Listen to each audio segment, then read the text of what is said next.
오른쪽 아랫배가 아픈 분들이 상당히 있습니다. 그래서 어떤 경우는 만성 맹장염이다 해서 맹장 수술을 하는 경우도 있고요. 이 환자처럼 여자 한 50세 환자인데 오른쪽 아랫배가 벌써 5년째 아파서 오래 앉아있지 못하고, 특히 이분은 잠을 잘 때도 그 부위가 아파서 잠을 설치게 되면서 점점 자신감을 잃어가고 있는 상황이었죠. 자, 이런 분이 왔다고 했을 때 첫 번째, 오른쪽 아랫배에 관련된 장기들을 같이 검사해 볼 필요가 있습니다.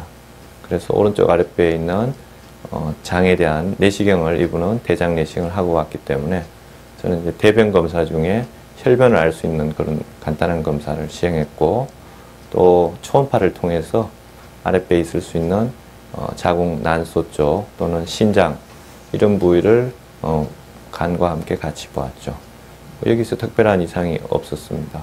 물론 엑스레이를 찍을 수도 있고 다른 걸 할 수 있었지만 이런 장기에 특별한 이상이 없는 것을 먼저 확인하고, 두 번째로는 오른쪽 아랫배에 관계된 체벽의 과민화를 검사하게 됐죠. 체벽에서 나오는 것인지 그 장기에서 나오는 것인지 우리 몸은 인지하기가 어렵습니다. 같은 것으로 인지하기 때문에 그래서 장기에 대한 검사가 필요하고요. 두 번째, 이것이 오랫동안 3개월 이상, 지금 벌써 5년째 이것 때문에 고생하고 있는데, 이런 경우는 만성화되었다고 보고 있습니다. 이렇게 만성화된 경우는 그 부위 신경회로가 과민화되어 있고, 과민화되어 있는 것은 신경염증 때문이라고 볼 수 있습니다.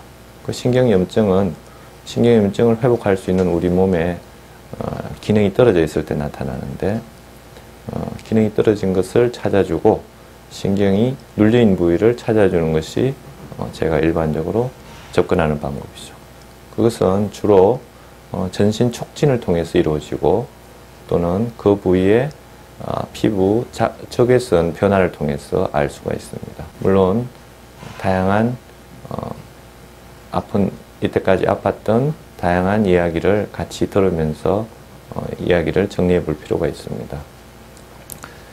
이분 같은 경우는 장하와 관련되어 있고 오랜 스트레스와 관련되어 있다고 생각하여 자율신경 검사를 했더니 역시나 부교감신경이 많이 올라가 있는, 교감신경보다 올라가 있는 만성화된 상태였습니다. 이분은 직업상 오랫동안 앉아 있어서 한 번에 서너 시간 이상 다리를 꼬고 앉아 있어야 되는 그런 상태였습니다. 그로 인해서 자기가 하는 일에 집중하기가 어렵고 다른 사람을 가르치기도 어려운, 그로 인해서 상당히 힘들어하는 경우였죠. 이분의 경우는 요추하고 골반 쪽에 그 관절이라든가 그 부위에 깊은 복벽 내 깊은 근육에 불균형이 오고 그 부위가 과민해져 있고 단축되어 있다는 것을 발견할 수 있었습니다. 그래서 이 환자는 지금 달리기를 하면서 하루에 2시간씩 달리기를 하면서 이 통증을 이겨내 보려고 하지만 실제로 달리기를 해보니 오히려 더 아픈 경우도 많았다고 합니다.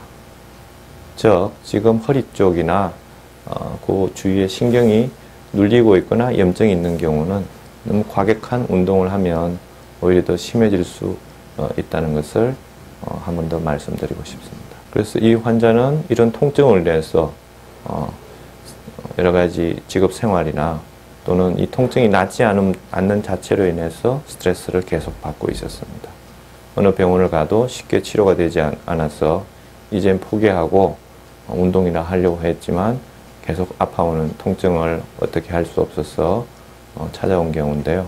한 달, 2주 안에 한 50% 정도 통증이 감소되면서 아, 이것이 나을 수 있구나 하는 자신감을 갖게 되었습니다. 그리고 한 달 정도 지나면서는 한 80% 이상 좋아졌다고 하였고, 석 달 지나서 이분은 졸업을 하였습니다.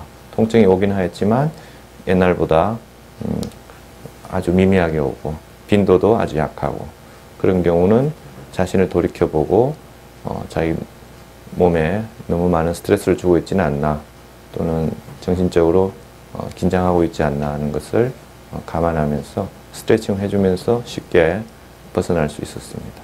오른쪽 아랫배가 아플 때 우리가 장이나 난소 부분만, 난소에 문제가 있을 거로만 생각하지 말고 이 환자처럼 직업상의 문제로 또는 만성적인 염증 또는 만성 통증에 의해서 지속되는 부분을 치료해 준다면 여기서 벗어나서 건강한 생활 또 활기찬 생활을 보낼 수 있겠습니다.